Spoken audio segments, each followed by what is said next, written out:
안녕하세요. 정순영의 생쇼의 정순영입니다. 맨유가 슈루즈버리 타운의 완승을 거두고 FA컵 8강 티켓을 거머쥐게 됐습니다. 맨유는 23일 새벽 4시 45분 슈루즈버리와의 2015-2016 시즌 잉글리시 FA컵 16강 경기에서 3대 0으로 승리를 거뒀습니다. 전반 37분 공격 상황에서 스몰링이 슈네이덜린의 헤더 패스를 받아서 골을 먼저 기록을 했고요. 전반 추가 시간 2분 마르시알이 얻어낸 프리킥을 마타가 해결하면서 맨유의 추가골을 안겨줬습니다. 또 후반 16분에는 에레라의 크로스를 이어받은 링가드가 맨유의 세 번째 골까지 뽑아내면서 결국 승리를 가져가게 됐습니다. 이번 경기의 승리로 맨유는 FA컵 8강행을 결정지게 되었습니다. 또 웨스트햄 유나이티드와 홈경기에서 앞으로 4강을 두고 격돌을 하게 되는데, 당초에 영국 인디펜던트 등 다수의 현지 언론들은 맨유가 슈루즈버리전에서 만약에 패배하게 된다면 루이스 파날 감독은 경질될 것이라고 보도를 했었습니다. 또 영국의 BBC와 스카이 스포츠 등 언론들 역시 무리뉴 감독을 차기 맨유 감독으로 무게감 있게 보도하기까지 했는데요. 하지만 맨유는 많은 우려와 소문 속에서도 결국 경기력과 결과로 자신들의 가치를 증명하면서 결국 맨유는 맨유라는 스스로의 실력을 검증받았습니다. 미틀란드전까지 계획대로 만약에 진행이 된다면 28일 예정된 아스날과 또 프리미어리그 홈경기도 긍정적으로 전망을 할 수 있다라는 분석들도 나오고 있는데요. 현재 5위에 머물고 있는 맨유는 3위 아스날을 잡아야 다음 시즌 UEFA 챔피언스 리그 출전에 대한 희망을 가질 수 있는 상황입니다.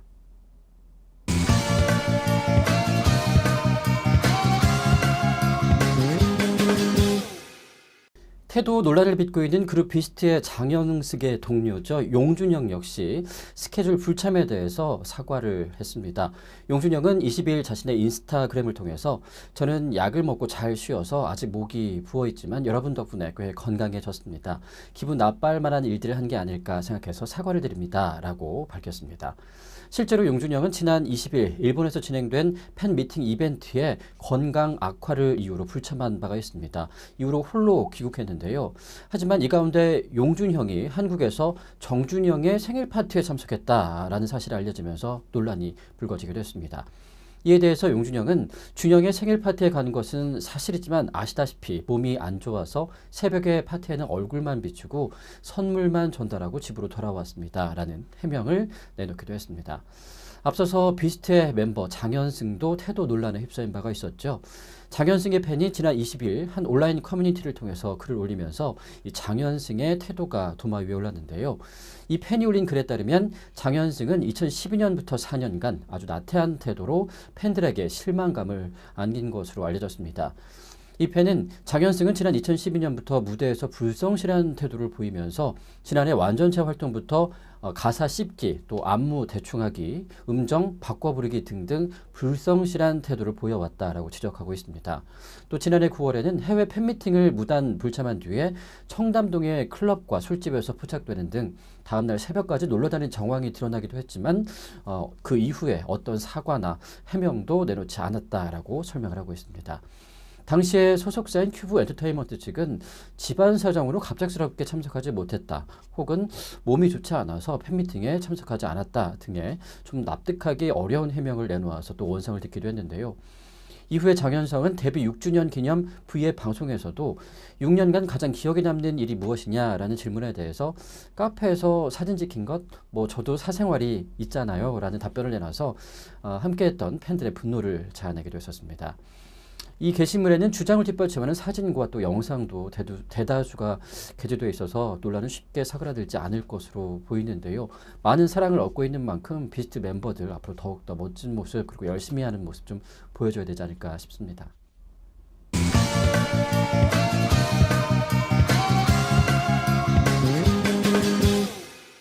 이세돌 구단이 구글 딥마인드 인공지능 알파고와의 대결에서 승리의 자신감을 보였습니다. 이세돌은 지난 22일 한국 기원 대국장에서 브리핑을 가졌는데요. 이 자리에서 이세돌은 지난 10월 알파고가 유럽 챔피언 파누이 이단에게 승리를 한 것을 알고 있다. 하지만 알파고는 아직 나에게 승부를 논할 수준은 아니다 라면서 방심은 하지 않겠지만 박빙의 승부보다는 한 판을 내주거나 아니면 전승하는 결과로 초점이 맞춰질 것이라고 아주 자신감을 피력을 했습니다. 또 이세돌 구단은 알파고도 이 판후이 2단과의 대결 이후에 지난 몇 개월 동안 많은 업데이트가 이루어졌기 때문에 실력적으로도 많이 향상돼 있을 것. 하지만 이 몇 개월 동안 이 학습 시간만으로 한계가 있기 때문에 바둑 기사로 따지면 아마 3단 정도의 수준일 것이다 라고 전하기도 했습니다. 이세돌과 알파고 간의 구글 딥마인드 챌린지 매치는 오는 3월 9일부터 15일까지 총 5회 대국으로 젖바둑이 아닌 호선으로 진행될 예정인데요. 시간 제한은 각각 2시간으로 이후 1분 초읽기 3회씩 주어지게 되면서 백을 잡은 기사에게 덤 7.5집을 주는 중국 바둑 규칙에 따라서 경기를 갖게 됩니다. 구글 딥마인드 챌린지의 전 경기는 구글 딥마인드 유튜브 채널을 통해서 생중계가 되고요. 또 국내에서는 바둑TV를 통해서 중국과 일본 등지에서 TV를 통해 중계될 예정입니다. 이 챌린지 우승자에게는 미화 100만 달러의 상금이 주어지게 되는데 만약에 알파고가 승리를 하게 되면 상금은 유니세프와 또 STM 교육 및 그리고 바둑 관련 자선단체에 기부가 될 예정입니다.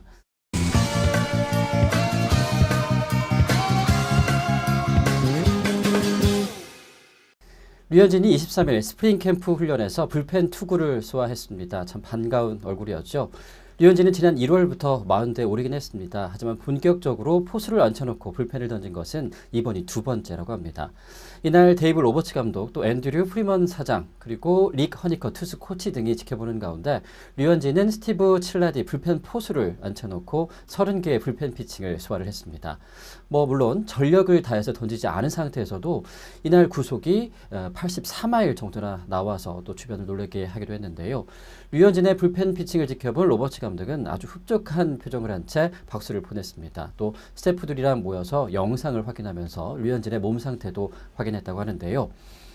이날 그 테스트 후에 데이브 로버츠 감독은 한 2주 정도 뒤쳐졌다라고 생각하면 좀 마음이 편할 것이다 라는 말을 남겼습니다. 하지만 이렇게 구체적인 숫자를 감독이 공식적인 자리에서 밝혔다는 것은 재활 과정이 그만큼 빠른 것이 아니냐라는 분석도 나오고 있는 상황입니다.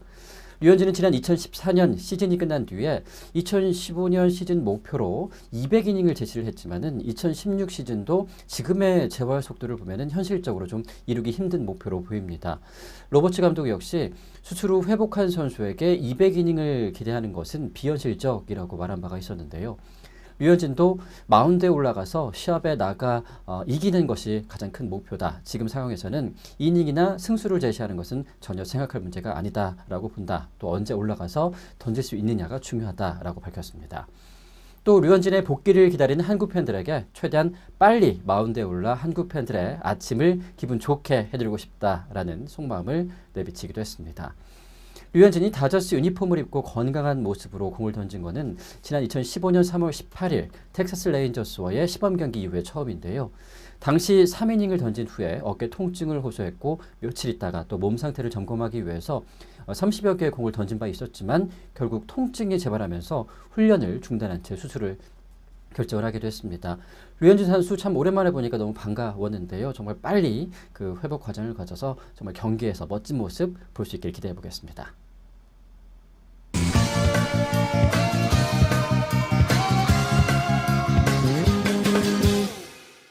여야가 23일 4.13 총선 선거구 획정 기준안에 전격 합의했습니다.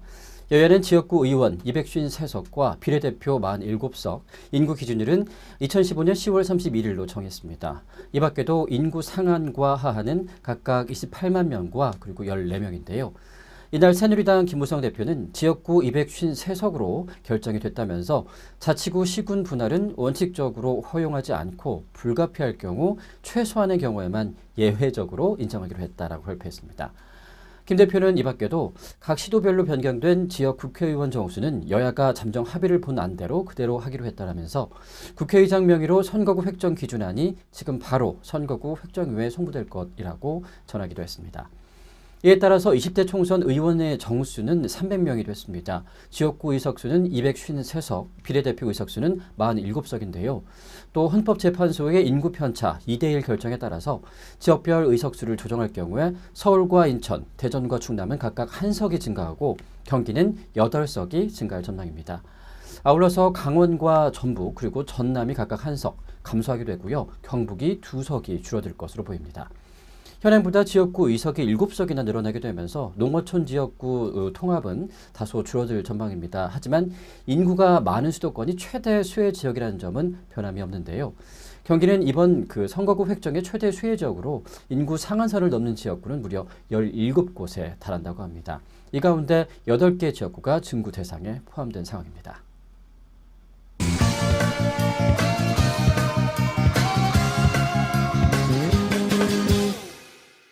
개그우먼 정지민이 가수 공휘와 4월 웨딩마치를 올린다는 소식입니다.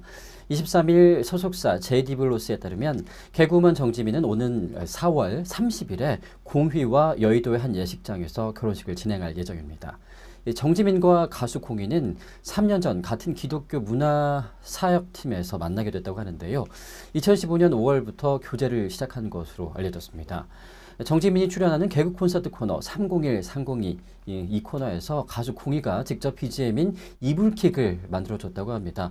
그만큼 아주 든든한 조력자로서 서로에게 일적인 부분에까지 힘이 되는 그런 사이였다고 알려지고 있는데 현재는 양가 상견례를 모두 마친 상태로 결혼 막바지 준비에 한창인 것으로 전해지기도 했습니다. 소식이 전해진 후에 정지민은 마음을 아주 잘 맞는 사람을 만나게 돼서 서로 존경하면서 사랑의 가정을 만들 수 있을 것 같다. 서로의 부모님들과 주변 분들께 더욱 축복을 받으면서 각자의 자리에서도 빛을 수 있는 그런 부부가 되겠다라고 결혼을 앞둔 소감을 전하기도 했습니다. 정지민은 2010년 KBS 25기 공채 개그맨입니다. 현재 개그 콘서트에서 그동안 불편한 진실, 봉숭아학당, 후궁전, 꽃들의 전쟁, 또 301-302 등의 다양한 코너에서 큰 웃음을 안겨주기도 했는데요. 한편 같은 개그우먼이죠.